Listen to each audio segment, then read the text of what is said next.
Hi there. Welcome to another episode of This Week in Cause, show that discusses nonprofit, philanthropy, and the causes that you care about. We've got a great show lined up today.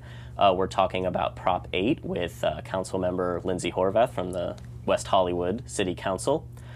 Christina Gagne, our co-host, is unfortunately not here today. She has a bad case of strep throat, and so she's going to sit this one out, so we hope that she gets well soon and she'll be with us next week. And joining me today is the CEO of This Weekend, Mark Jeffrey. Mark, how's it going? Jonathan, welcome. All right. Thank you. Well, Thank you very much. Please do chime in at any point. I will indeed. When I have nothing to say. So we're going to get right into it. Prop 8, so I'd like to introduce Councilmember Lindsey Horvath. Welcome. Thank you very much. I'm glad to be here. Horvath or Horvath? Horvath, that's right. Okay, I got it right. So, obviously, this is our big story this week. Landmark decision made. Judge struck down Prop 8, said it's unconstitutional. Well, he said he wrote a few things about it that we'll get to. But the first thing I wanted to talk about is, what does this mean for where you work in West Hollywood? What's the mood been like there since this verdict? Well, it's certainly a celebration. It's a step in the right direction. It's a big step in the right direction, and we're really proud of that. You know, equality has finally been ruled in favor, and so we're really excited that Prop 8 has not only been called wrong and unfair, as those who supported No on 8 said, but it's also now unconstitutional, and we're really proud of that. So what was it like that night? I wasn't there. I wasn't sure what it would be like, if it was going to be a party or if it was kind of muted, given that this is going to go through appeals, that this is, you know, by far not the end. No, it's not the end, but it's certainly a step in the right direction, and it was a celebration, but it was, you know, it was a tentative celebration or a cautious celebration, but a celebration nonetheless, because we have to make sure that every step in the right direction is celebrated. We know that there will be many steps on the journey, but we must celebrate this one. And it was, you know, in a way, it was almost sort of like we were looking around at each other, and it was nice to finally have a win, that we've been told no for so long, that we weren't equal and that we weren't going to see equality, that it was nice to finally have the ruling uphold that equality is the law of the land. So it's been almost 2 years since Prop 8 passed. I remember it was kind of a weird day because people came out in droves, especially, you know, where I live. We live in liberal, hippie, commie land, Los Angeles, and people were coming out in droves to vote for Obama. And then at that same night and the next morning, it was this letdown. It's like, well, we were all like, how could this have happened? I mean, you weren't on the council yet, but can you describe the mood, or at least what you saw directly? You know, it was certainly mixed feelings. I mean, it was such a historic night at the federal level to see our first African-American president, and to see a president who, at the time, you know, represented so many of our progressive values that we care about. But it was also very bittersweet, because Prop 8 had, of course, passed, and we were told that this minority class of citizens in our state was no longer going to be treated equally according to the Constitution, and that inequality was going to be written into the Constitution. It was devastating, and so it's a night we'll never forget. Right, and I think that kind of highlights what a big deal this really is. Absolutely. I also think the people who argued the case, I think that made it certainly interesting too, to have one of the, you know, representatives who argued Bush v. Gore come on board to argue for marriage equality was, I think, a real surprise for marriage equality supporters and progressives. But it was really great to see that this wasn't a partisan issue. This is a constitutional issue, and equality is protected in the Constitution. Yeah, and that same attorney, I can't remember what show he was on Fox News. And he said something like, well, how would you like it if you were told you couldn't, you know, be represented on the airwaves equally? Exactly. Do you remember exactly what he said? He said, you know, something along the lines of, I don't want to misquote him, but it was something along the lines of, what if Fox News wasn't entitled to free speech or freedom of press? That he was the newscaster was representing the issue along the lines of Roe v. Wade, saying that it should be a state-by-state issue. And so what Olson argued was, well, what if there were 5 states in the union who said that Fox News no longer had freedom of press in their state? Would you just wait for all of the states to follow suit? And so I think that that's a compelling argument, that, you know, equality is protected in the Constitution, and that's why we have the Bill of Rights. It's not a partisan issue.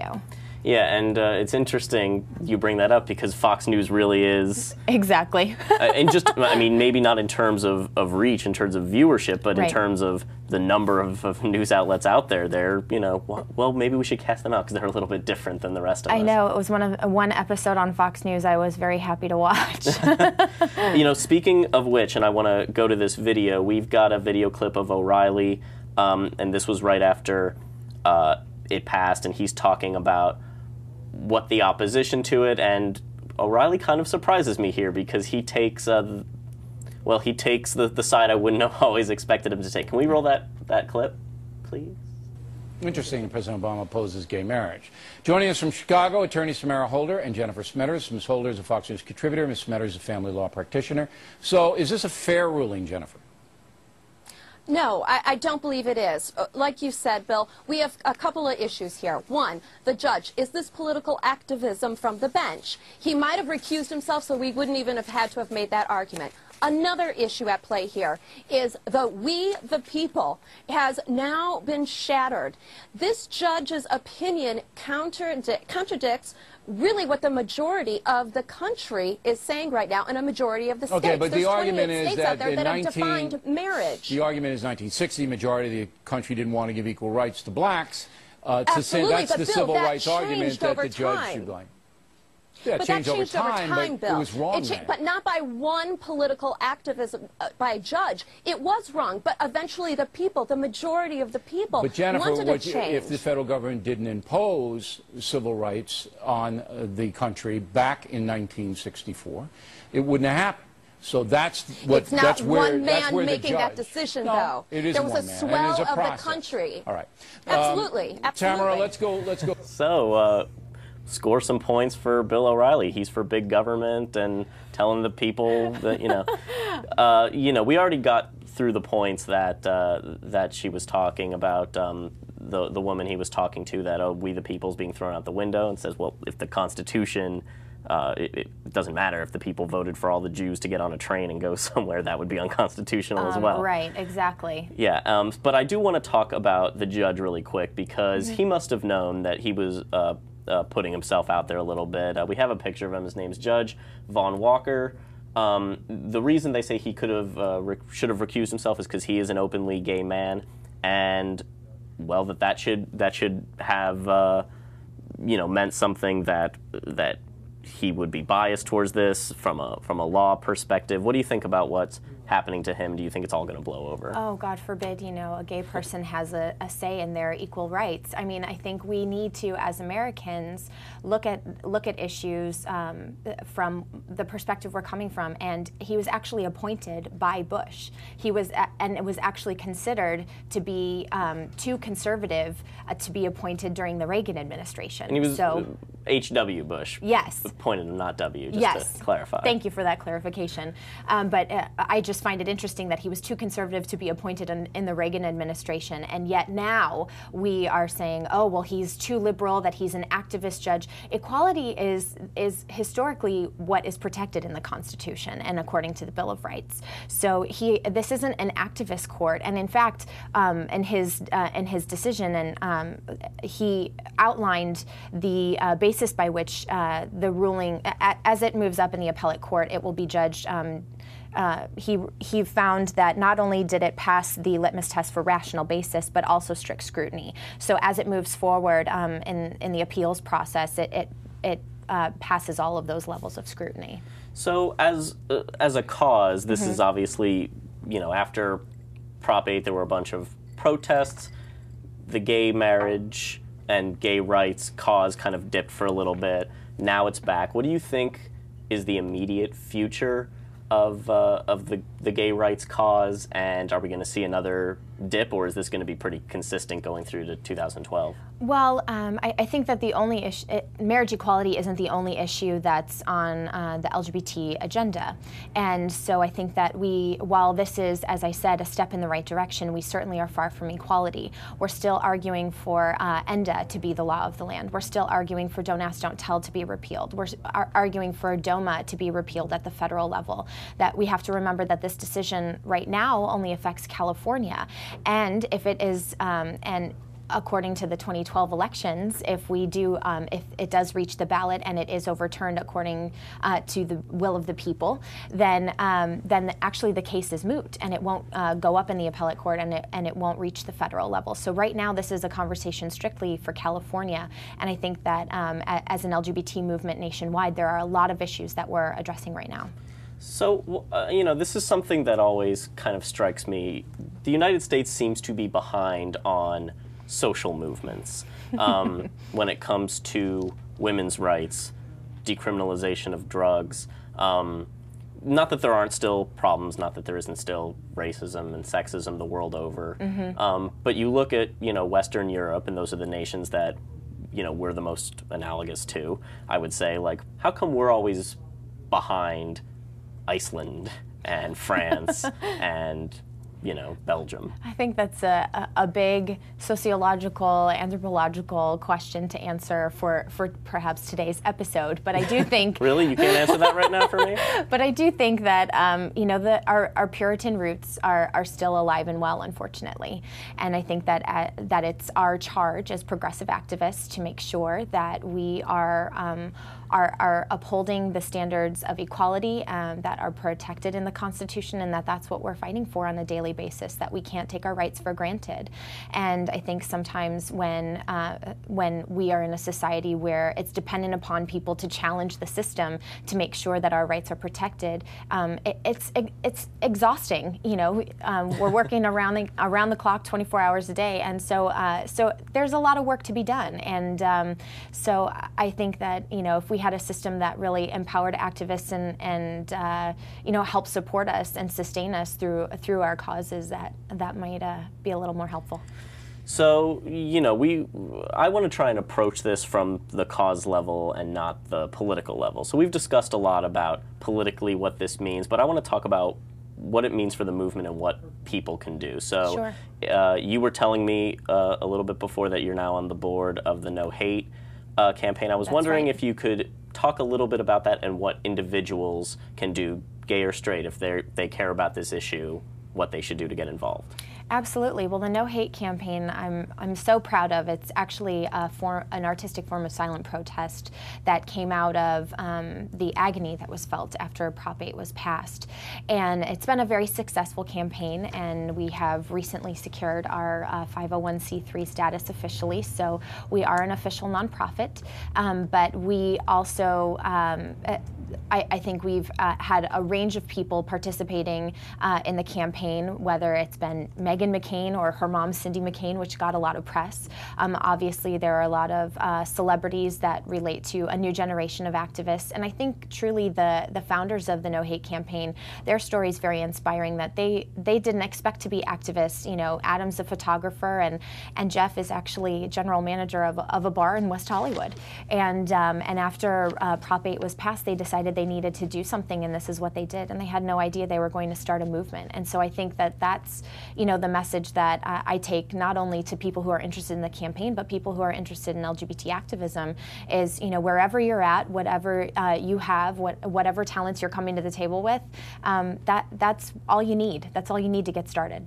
So what is, and we have it up right here on the screen, if we can take a look at it here. The No Hate campaign, it's at nohatecampaign.com, by the way. What can people expect to see from, and I noticed Isaiah Washington's up there, that's another story altogether. Right. In the next, you know, 6 months, what do you guys have planned? Are there events, other kinds of social campaigns? What's going to be happening Absolutely. there? Well, the main event that we do on a regular basis, we hold very public photo shoots, and this is our silent protest. This is the way that people get involved with the campaign to actually demonstrate not only their commitment to overturning Proposition 8, but their commitment to ending discrimination across the board. Recently, the campaign actually went to Arizona. And it sort of took on a whole new meaning there because of SB 1070 and the immigration issues that are, the talk of the town there. And it was a really successful event for us because it sort of took that next step in issues of discrimination. That no hate isn't just about Proposition 8, and it's not just about LGBT activism, but it's about ending discrimination worldwide. And it's, I think we're going to be seeing more of these, and I think we have in California, have seen a renewed interest in human rights in general. Absolutely. That I think was kind of sparked by this. I kind of want to know, you say people should do whatever their talents are. Right. When it comes to practicality, is it more important for someone to say, write to a specific congressperson? Are these political actions something that they can do, or is it maybe speak with your wallet and don't? I think Target's the one that just came out with yes, Target Corporation made a contribution to an anti-marriage equality candidate. And so, that's another action people can take, speak with their wallets. Right. Do you think politically sending letters to congresspeople does something? I think it actually puts issues on the radar of representatives. I think, speaking from personal experience, when people call my office to let me know an issue is of concern to them, that's how I know that people are really paying attention and that they're looking out for what's going on in their neighborhoods. The same can be said at the federal level. And, I have to say that as a representative for a particular region, first and foremost, you're going to represent the interests of that region. That said, then representatives are also on different committees, and then they then represent issues that are sort of national issues. So I think that making sure that you're reaching out to representatives to let them know not only that you want them to take legislative action, but that you're going to be there to support them when they're, perhaps seeking re-election or whatever their next step is. I think it's a reciprocal relationship, and I think the example that's most recent, Get Equal, demonstrated against Harry Reid in Las Vegas just prior to the Netroots Nation event out there, and while I actually used to live in Las Vegas, and I had actually worked with Senator Harry Reid, lobbied him in 2003 for gender-inclusive language in ENDA and a few other things that were, gender progressive. Those are my issues. And so, I had the opportunity to have a conversation with him about why he became such an advocate for LGBT issues. And, he told a very personal family story. And I had the good fortune and the opportunity to hear that story. Not everyone does. But I think what Harry Reid is facing right now in his re-election campaign is people upset in Las Vegas, because of the economy. And Nevada has the Nevada economy is really suffering right now. So LGBT issues, while he is in a position nationally to do something about ENDA or about Don't Ask, Don't Tell, he also is focused on the issues in his own home state. And so, he needs to know that if he's going to move forward on issues that are of interest on a national level, that he's also going to have the support to move forward on them. I would also say, though, that not one person, not even mine, no one's political career is worth sacrificing equality. Right. So if anyone's upset about anything going on in West Hollywood, they should call your office tomorrow. Please do. All right. Well, I hope you know what you're up against. So, this is an issue we care a lot about. I mean, this is huge in California right now. I hope that a similar show, if we were in, Maine or Tennessee or Montana, would be talking about it as well. But here in Los Angeles, it's huge. So we're going to move on, but I'd love for you to stick around and chime in. So absolutely. Great. Okay, so we're going to move on to our other headline today, which is net neutrality. Huge brouhaha last week when it was announced that Google and Verizon were going to have some sort of partnership. This freaked everyone out, of course, because the entire point of net neutrality is to keep the internet providers and the internet companies separate. So today, Google and Verizon released some of their pointed ideas to try and calm everyone down. Mark, you want to? Yeah, I mean, the thing that they announced was kind of interesting because they said that it was a bit amorphous. Everyone's got sort of a different spin on it. Specifically, they said that they're both talking the innovation spiel. They're both saying that packets should not be, there should be no pay for priority packets, right? And Google's all about the fast lane is what internet. they're talking about, this internet fast lane. Yes. So the idea behind net neutrality is basically that the telco companies fundamentally want to be able to charge for priority shipping, if you will, of internet traffic, right? The trouble with this is that if companies are allowed to pay for this, the large companies will prosper and will be able to have a louder voice on the internet, so to speak. And the smaller companies, the idea is that if they can't pay for it or it's too expensive or cost prohibitive, their voice will be squelched and not heard as well. So there's a big fear that if net neutrality is not something that's enforced, that the free speech elements of the internet will be significantly influenced. So, can I ask though, and you might know this, I certainly don't. So, right now there's the speed we're all at. Everything's equal. Verizon, AT&T, Time Warner, they all want to give priority speed to these. Yeah. So basically, you have all these private networks, and the network is really a series federation. Of tubes. I know that much. There's a series of tubes. It's a federation of independent networks, right? And they're all interconnected, and they all agree to carry each other's packets equally, with no priority and no special treatment for anybody. This makes the internet work. Everyone's cooperating, right? Now, if somebody decides that, you know, I'd rather charge for priority shipping, then the internet starts to stratify, and you have different layers of service. Right? Now, does that mean I would stay at the same speed and they would just have a faster lane, or would I have a slower speed because of that? They would have a faster lane, essentially. It's not really speed. It's more about, you know, prioritization of packets. Right. So it's like these packages are moving around, right? And if certain packages were marked as priority, which is anti-net neutrality, right, then those packages would essentially move around FedEx speed, where everyone else would be at, you know, regular mail speed. Does that make sense? Yes, kind of. But is this, because you speak in Klingon sometimes? Yeah, I'm trying not to. I'm trying to bring it down to the ground here. So, is this the internet? Is the end of the internet as we know it, or are people overreacting a little bit? Because I don't know. I do think net neutrality is actually a very big and critical issue. Right now, the net is neutral. However, there is a large suspicion on behalf of a lot of people that the telcos would much rather it not be equal, and so this whole thing going on with Google today, a lot of people were very fearful of it, and I think the reaction from the community at large was that everyone's suspicious of it, and because why would Verizon, Verizon's interests don't really line up with. Well, we've already seen that they have done things with, like, Comcast wouldn't let people get to BitTorrent. Right. This happened a few years ago, so we've already seen that they want to do something like that. With a light shining on them, yes. Right. So the idea is that they're saying this, but they're trying to sneak something under here, right? So that's the suspicion. Whether there's any truth to that or not is anyone's guess. Okay. Well, the people who want you to get involved are at SaveTheInternet.com. We've got that up here. Google, I don't know when they actually said this, but it was "Don't be evil." Yes. Was their big thing, and now people think, well, Google might be evil now, so they want you to.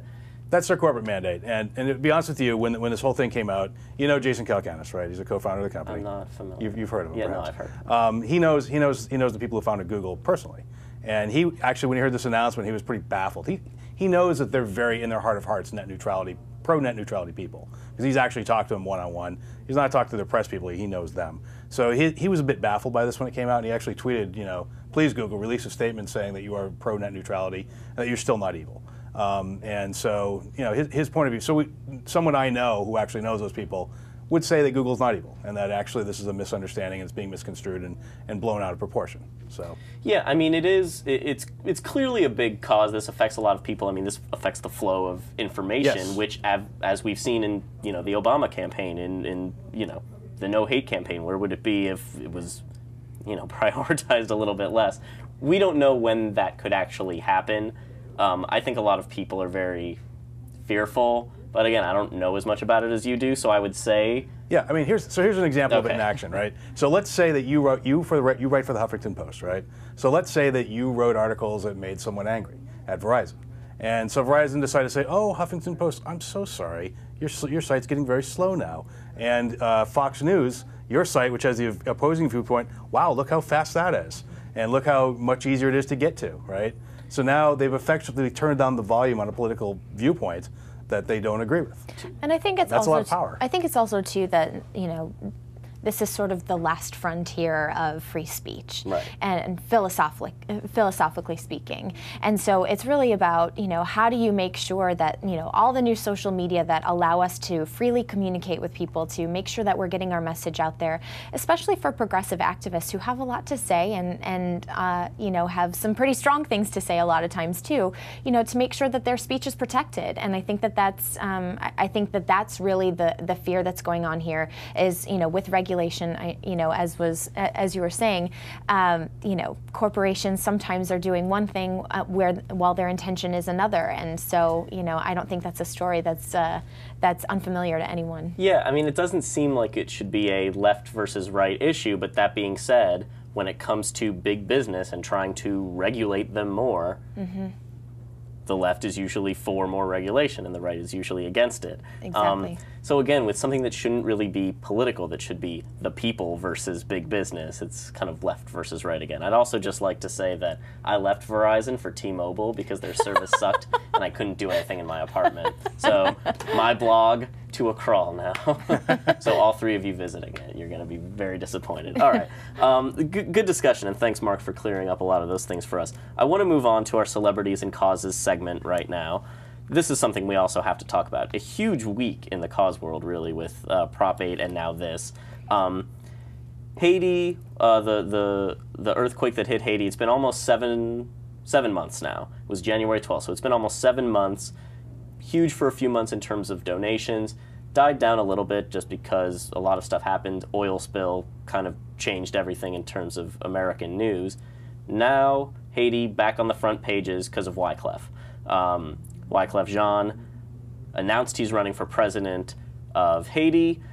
He's come under a lot of fire. He's been defending his stance for a few days. He announced it on CNN, on Larry King Live. Wolf Blitzer was interviewing him, and shortly after he made that announcement, Sean Penn was on the show being interviewed by Wolf Blitzer and had a few choice words to say, and I hope we can play that on right the back now. of the Haitian people. Right now, I worry that this is a campaign that is more about a vision of flying around the world, talking to people, as he said. It's certainly not one of the youth drafting him. I would be quite sure that this was an influence of corporations here in the United States and private individuals that may well have capitalized on his will to see himself flying around the world doing that. What the Haitian people need now is a leader who's genuinely willing to sacrifice. And one of the reasons I don't know very much about Wyclef Jean is I haven't seen or heard anything of him in these last 6 months that I've been in Haiti.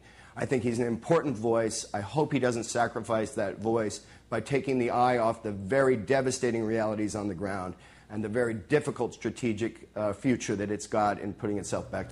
So, some choice words from Sean Penn. He says the most important thing is he hasn't seen or heard anything from Wyclef down there for a while. My question is, regardless of the kind of president he'd be, isn't it good that the eyes of the world, or at least the eyes of America, are back on Haiti for the time being? Well, I think that we certainly need to be paying attention globally to people in need, as just sort of a general statement. I think for Sean Penn to say that he hasn't seen Wyclef Jean and what he's done in Haiti, I mean, Sean Penn isn't from Haiti either. It's not his homeland. It's not where he's investing all of his time. But he has been down there more than most celebrities. I mean, in terms of celebrities, exactly. Yeah. And I think that I don't know what Sean Penn's doing down there. I don't know what Wyclef Jean's doing down there. But I do know that certainly any sort of attention that's put on a country that has so much need, and even before the earthquake, it was in devastating need, and it just wasn't on our radar. And, you know, it's sort of now, then there was a celebrity telethon, and there was the concert and all of that. And so it was great. Oh, let's jump on board. But then, you know, on down the line, much like Katrina, you know, we experienced, you know, all kinds of celebrities standing up and, you know, rising up. Oh, now we're going to support this cause.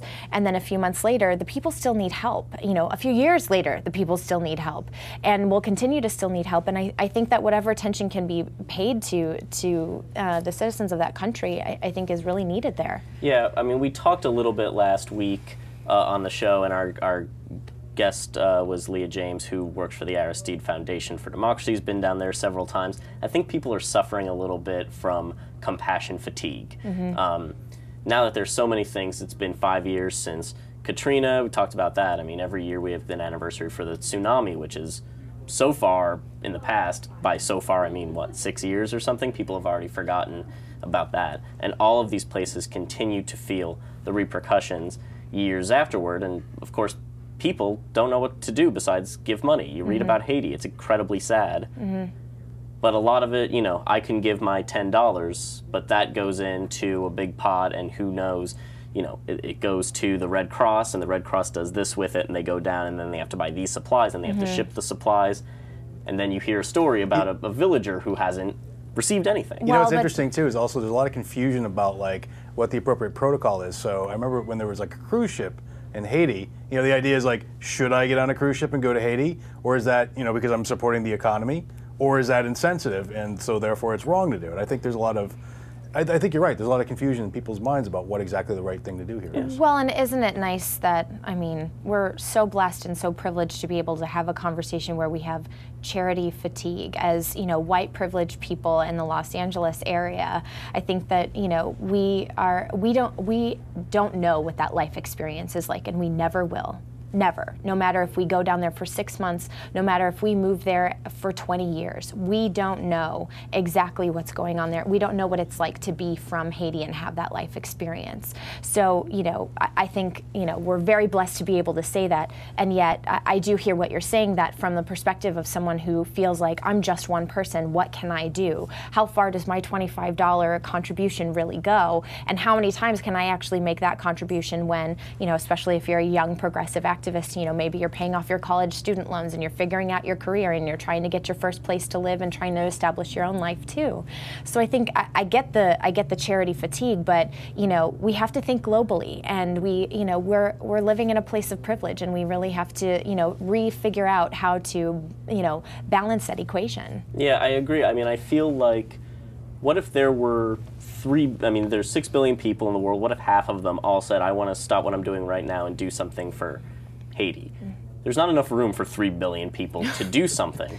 But no one wants to tell, you know, there might be a 19-year-old privileged white kid from Malibu who really wants to do something. Well, you don't want to say, you want to encourage that activism, so you don't want to say, well, there's really nothing you can do. I mean, you can give $15 to some organization and you'll never see the impact of it. But honestly, I feel like with the world getting flatter, with the 24-hour news cycle, we can know what's going on all over the world.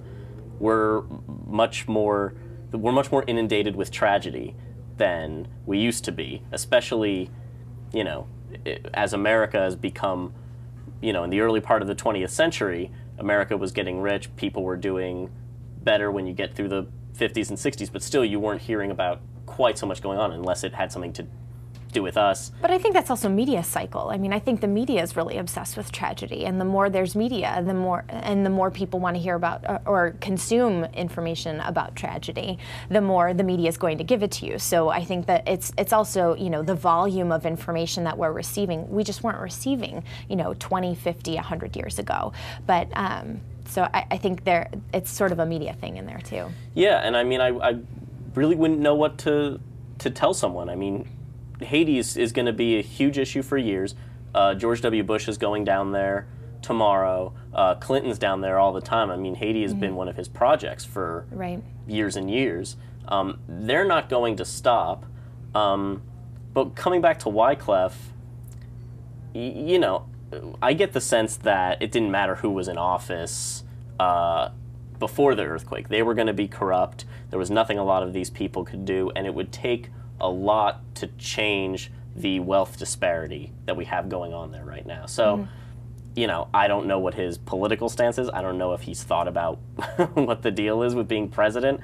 I wouldn't, you know, I wouldn't know how to be president of a country, and I have a feeling that 6 months ago, 7 months ago, he never once thought about it in his life. Well, yeah, I mean, I'm not familiar with his presidential platform either, but I do think that, you know, for someone in his position to be able to go and meet the Haitian people where they're at, you know, be able to speak to them and relate to them on their life experience, if his intention is actually not just to become president of a country because he thinks, you know, because of the status he's achieved in another country, he's able to do that, but truly because he wants to be a public servant and be of service to the people of Haiti, I say go for it. I say, you know, keeping a focus on the needs of people in a developing country where, you know, that's very nearby, that, you know, the United States could do a lot more if we understood how to better serve a healthy governmental structure in that country. We might actually be able to affect change beyond our comprehension to date, but we need to actually understand how to meet people where they're at, and I don't think we do that very well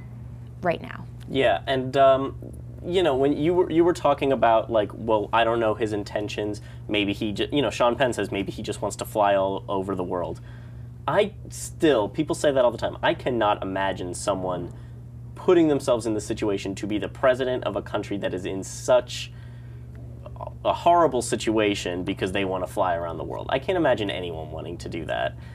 It just doesn't seem like, you know, even, you know, Kanye wouldn't want to do that. Who's the most self-obsessed? He can fly all over the world right now. Yeah, he's a rich person. He obviously wants to do something. He's a wealthy person. He's an entertainer. He, you know, is a musician. He's able to do that if he wanted to do that. And I feel that, you know, again, I don't know him personally, so just sort of speaking, you know, but I think that, you know, maybe this is something that he's sort of seen it all, and now he wants to invest the wealth and privilege that he's been able to experience in a country that really needs it. Yeah, I believe he's got the best of intentions, but, well, we'll see. But it'll make for great headlines for a while, that's for sure. Oh, it's going to be great. I mean, the election cycle, we got 2 elections now in November. Right. It's just what CNN needs. He'll have a great campaign theme, I'm sure. Oh, they're gobbling it up. Better Wyclef than Kanye. Well, look, let's not get started here. Kanye would be a great president of anything. Or at least the most entertaining president. Okay. I'm going to let you finish, but... Yeah. I would love someone to come in here and take my microphone off and then claim to let me finish. Okay, so I want to move on to our Cause Wash segment tonight. This is going to be the last thing we talk about tonight. This is something I found on Botox Cosmetic, if we could show this up here right now. So... Botox Cosmetic has the My Expressions of Kindness campaign. So what you do is, and stay with it for a minute here as I switch pages, My Expressions of Kindness campaign profile. So you create a profile, you say whether or not you've had the treatment, you tell them what kind of person you admire and what kind of expression of kindness have you recently witnessed or done for others. That's all you have to do, and then they make a $25 donation to Make It Right, Dress for Success, or Children's Action Network. So, you know, we've done a bunch of cause washes already on this show. Some of them say, you buy this thing, you bring in a reusable bag, and we'll donate 5 cents to the World Wildlife Foundation. That was last week, CVS donating 5 cents per, you know, reusable bag that comes in. This is $25 for filling out something that'll take 2 minutes. I'm going to do it right after the show. Oh, you use Botox. Well, no, you don't have to. That is not a barrier. No, this is all natural. All Very natural good. right here.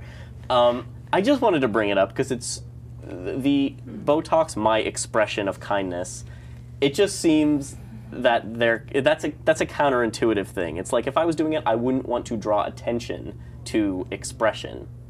I mean, am I the only one who thinks this way? Because you think that, like, your face might become frozen in a certain expression? I'm not thinking that. I just, you know, maybe it's my own, maybe it's when I see Botox Cosmetic, I still think of it as, you know, Clostridium botulinum. Well, some people, when people do Botox, like, sometimes their face gets sort of less expressive or sort of more frozen. I get what, I think if people have too much of something or too much collagen or whatever, then the face gets... They get like sort of a stone face that's always the same. Well, look, my vote for this one, just at first glance, is that it's not a cause wash. They've raised over $170,000 so far. Their goal is $250,000.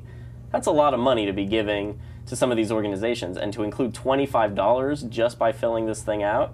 And how much money do you think they're making as a corporation? I mean, you're speaking to someone who's been involved with the Love Your Body Day campaign for years, and so I don't think there's... Tell us a little bit about that. I don't think there's very much that anyone can do to convince me that Botox is a good idea. But I work with the Hollywood chapter of the National Organization for Women, and our current president, Shanice Lewis, is Miss Plus Size America, former Miss Plus Size America, and has been a national spokesperson for the Love Your Body Day campaign. And basically, there's one day a year that's dedicated as Love Your Body Day, but it's an annual campaign to celebrate a healthy body image of all shapes and sizes, and so that's something that we work on a lot. Actually, we do a community event in West Hollywood where that's free to anyone who comes, and it's actually really interesting to see mothers bring their daughters and participate in an event that's very fun and celebratory of fashion and some things that are a bit stereotypical with relationship to body image, and yet it's all about healthy body image, and it's learning fitness, and it's learning how to eat right, but it's also celebrating who you are right now, not 5 pounds from now. Yeah. And so so any Botox company, they should be giving a lot more than $25 for everyone that's coming in and putting poison in their face. Yeah, I mean, I think... Sorry. No, I think what you said is what kind of gets me. Their focus of this is my expressions of kindness.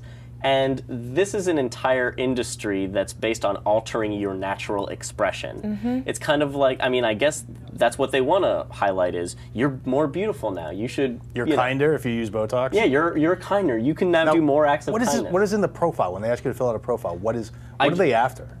I don't know. I just showed you that you say, here's my expression of kindness, and then they feature it. They feature... Yeah, I'm trying to figure out what the company is. The company looking for leads that they then emailed and say, I mean, hey, they ask you your Botox. name, where you live, and have you... Oh, no. So they basically vacuuming No, email I don't think you addresses, or have what? to... It says, I have received Botox cosmetic treatment since, and then you list the year, but I think you can say, I am not considering talking to my doctor about Botox cosmetic treatment. Now, if you had to have had the treatment before doing this, that's stupid. Yeah, well, that means there's a lot of people. What would have driven you to this site otherwise? I mean, I think that's sort of the thing is you're preying upon people who already feel bad about themselves, that they're already pursuing, presumably. Now, maybe there is some great medical need for Botox that, that there's some sort of medical urgency well, obviously, that if people are someone's been in receiving an accident that it could help with or something. Of course. So, but presumably the majority of people who are getting Botox aren't from those very tragic circumstances. Right. And, I just think that these are people who are already, looking at themselves and saying, I'm not good enough. So they're preying upon people who are willing to shell out a lot of money to make themselves feel better by changing their appearance, and now they're asking them to shell out their money to make themselves feel better by helping other people. I don't think that's the way you fix things. Right. I mean, so when we look at these campaigns, if they're blatantly hypocritical, we make fun of them. This one, I think there's a gray area, and obviously we would say, well, giving this money away is better than nothing, but you're right. How much are they making? It looks like they're doing a really nice thing, but how... Right. But it doesn't say that they're making money on this. It says that you Well, they're not making money on the campaign, but they make money by doing the treatment. Right. Okay, so you think that this is lead generation for them. That's what I'm trying to get at.